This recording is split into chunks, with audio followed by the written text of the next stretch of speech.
सारे जो कमेंट्स हैं वो all subject to verification of figures हैं, बिकॉज जिस तरह की ये फिगर्स या जो डॉक्यूमेंट्स अभी हम यहाँ आपके ऑफिस में भी देख रहे हैं, ये फिगर्स तो काफ़ी कुछ अनबिलीवेबल सा साउंड करती हैं। बाकी अगर ये फिगर सच्ची हैं, सही हैं, तो सरकार को ज़रूर इसके लिए इन्वेस्टिगेशन करनी चाहिए और इन्वेस्टिगेशन करके पूरा जो टैक्स इंटरेस्ट पेनल्टी इन लोगों के जो भी ये 6.5 लाख लोग हैं उनसे वसूलनी चाहिए। बड़ी अच्छी खबर होगी अगर ये फिगर्स ठीक पाई जाती हैं तो। सर, अगर ये फिगर्स सही आते हैं तो आपको क्या लगता है सरकार को सबसे पहले स्टेप क्या लेना चाहिए?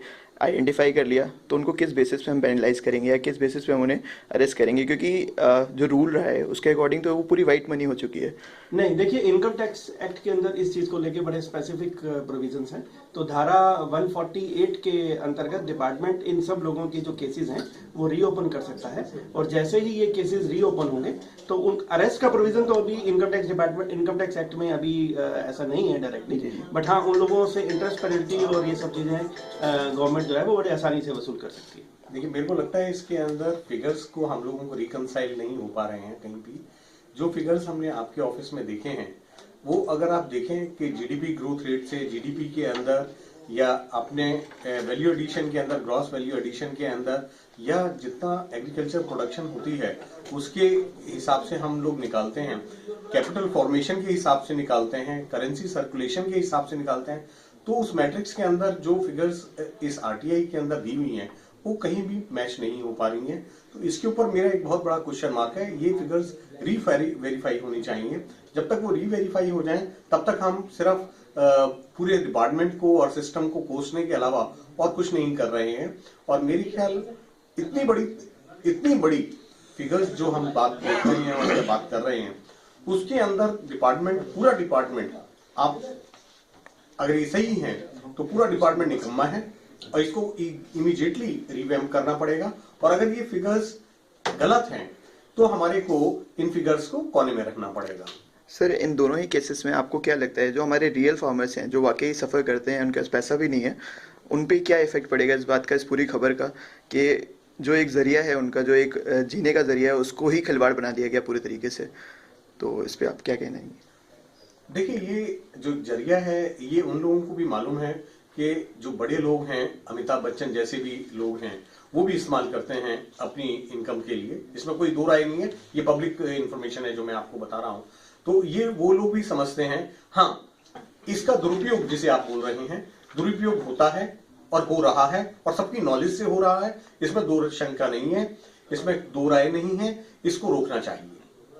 सर, अभी कहा गया कि कई लोगों ने जो मेन हाईवेज थे उसके साथ में ज़मीन खरीदी, उसको अपनी ब्लैक मनी को वाइट करने के पर्पज़ पे सॉल्व कर लिया।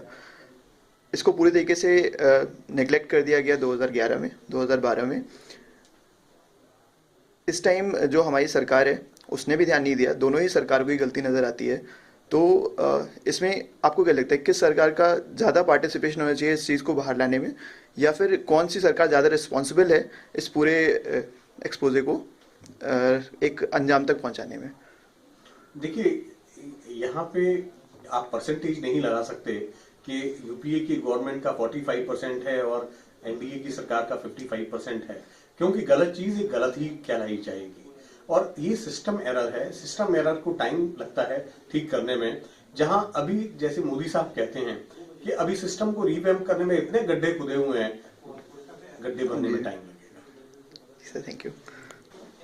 मुझे ये लग रहा है कि मैक्रो जो लेवल के डेटा है ये कहीं मैच नहीं कर रहे हैं, माइक्रो लेवल के डेटा कहीं मैच नहीं कर रहे हैं। इसमें कहीं governance, administration and monitoring and information का कहीं कुछ जार्गन है, क्योंकि मैक्रो लेवल पे कोई कहीं से भी कहीं एक भी जगह इंडिकेशन नहीं आ रही। ना तो हमारा इनकम टैक्स इतना कलेक्ट हुआ, ना हमें डिसअलाउ किया हुआ एक्सपेंडिचर इतना आया, ना हमारी टोटल इनकम जो दिखा रहे हैं वो आई, ना डिस्क्लोज्ड इनकम आसपास है, ना जीडीपी के आसपास है। जीडीपी से 25 गुना ज़्यादा ही आ रहा है।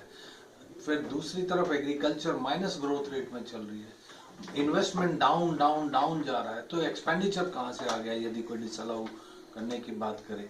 तो ये कम्प्लीटली मैक्रो स्टैटिस्टिक्स इसके कहीं फेवर में नहीं है। माइक्रो लेवल पे फार्मर्स जो रियल जिसके लिए ये इनकम टैक्स में एग्जम्पशन दी गई है, वो 97-8% ऐसे हैं जो रिटर्न ही फाइल नहीं करते। क्यों? वो कभी इनकम टैक्स की लिमिट में आते ही नहीं, और उसके लिए भी मोटा मोटा स्टैंडर्ड गाइडलाइंस के हिसाब से ऑन एन एवरेज 20, 30, 40, 50 हजार रुपए पर एकड़ की इनकम को ध्यान में रखते हुए असेसमेंट की जाती है। उस एंगल से देखें तो कोई इनकम टैक्स में आता ही नहीं, क्योंकि हमारी एवरेज साइज ऑफ होल्डिंग बहुत कम है। तीसरी बात आती है तो फिर ये कहाँ से आई फिगर, तो ये वो 5-6 लाख लोग देश में, कुल 5-6 लाख HNI ग्रुप है जो इंडिविजुअल्स भी अपने रिटर्न फाइल कर रहे हैं, जिसमें एग्रीकल्चर भी एज इनकम शो कर रहा है। बट हालांकि फिर मैं कह रहा हूँ वो इनकम जोड़ के भी कहीं नहीं नजर आती, बट यदि सेक्टोरली देखें तो ये डेफिनेटली वही ग्रुप मिलेगा जो HNI है। यदि सेक्टोरल या सर्विस सेक्टर की इनकम भी, एग्री सर्विस सेक्टर की इनकम भी जोड़ी हुई है, कुछ ऐसी लग रही है मुझे, ऐसा नहीं है इतनी बड़ी फिगर। सर एक अहम सवाल यहाँ पर ये आता है, अभी तक हम इसी बात कर रहे हैं कि ये फिगर्स गलत हो सकते हैं, सही हो सकते हैं। सर अगर ये फिगर्स सही निकलते हैं तो सरकार दिक्कत में आती है, लेकिन अगर ये फिगर्स गलत निकलते हैं तो क्या राइट टू इन्फॉर्मेशन एक्ट का सही से इस्तेमाल नहीं हो रहा है, या वो किसी भी तरीके का कोई भी फिगर जारी कर देते हैं? क्योंकि ये ऑफिशियल फिगर है जो RTI के थ्रू आता है, तो हम दोनों ही केसेस में किसी एक को ब्लेम कर रहे हैं। तो आप RTI को कैसे कह सकते हैं कि RTI गलत हो सकती है, या फिर अगर RTI गलत है तो भी सरकार ही गलत हुई? अब गलत फिगर देने का भी तरीका है। कई तो ये कह दे कि हमने कैपिटल गेन को भी जोड़ लिया था, कई ये कह दे हमारी केवल डिस्क्लोज्ड इनकम ही थी, कोई ये कह दे कि नहीं ये नेट इनकम ही थी, कोई ये कह दे टैक्सेबल इनकम थी, कोई ये कह दे नहीं केवल एग्रीकल्चर की जो डिस्क्लोज थी वो थी, उसमें हमने एक्सपेंडिचर डिसअलाउ नहीं था। एक तो ये दृष्टिकोण है कहने का। दूसरा ये हो सकता है स्टैटिस्टिकली क्लैरिकल मिस्टेक जिसे कहते हैं, टाइप ऑफ एरर हो सकती है, एक ये भी डायमेंशन ले सकते हैं। तीसरा ये डायमेंशन हो सकता है इनकम टैक्स डिपार्टमेंट कि हम गलती से कई फिगर कलेक्ट नहीं कर पाए और अलग अलग जगह से अलग अलग इंफॉर्मेशन मिसप्लेस हो गई, जिसको also one possible answer of the department. ये मैंने लगाई है। अगर ये सच है तो ये सड़े हुए सिस्टम मेरी कॉपी का कॉपी को एक्सपोज कर रहा है।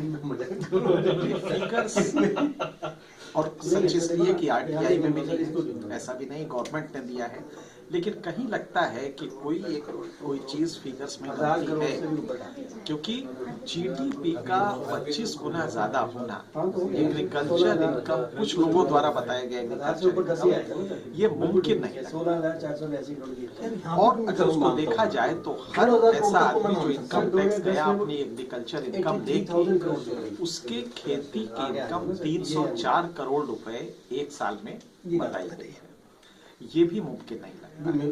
अगर ये गलत है तो ये कौन सा सही है? 670 ये देखना पड़ेगा कि क्या वाकई अगर ये फिगर ये तो सही गलत है है, तो कोई ये बहुत कौन सा बड़े सही है ये बता दे कोई आदमी। पैरेलल इकोनॉमी को ये प्रदर्शित कर रही है। अगर 2-3 जीरो भी हटा दें तो भी ये संभव है, क्योंकि भारत के GDP से 25 कोई कैसे हो सकता है? एक बर्तन एक बाल्टी की कैपेसिटी 25 लीटर है, 250 लीटर पानी आप उसमें कैसे डाल सकते हैं? ये कुछ ऐसा ही आप वो उससे मत कीजिए। पूरी GDP जिसका मतलब वो कंट्री की इकोनॉमी, आप गलत चीज देख रहे हैं। उसमें एग्रीकल्चर का कंट्रीब्यूशन सिर्फ 14% है, और इसमें जो बताया जा रहा है या तो हमारी GDP पूरी गलत इस देश की और पिछले 70 साल से गलत चल रही है, या फिर ये है कि ये कोई फिगर में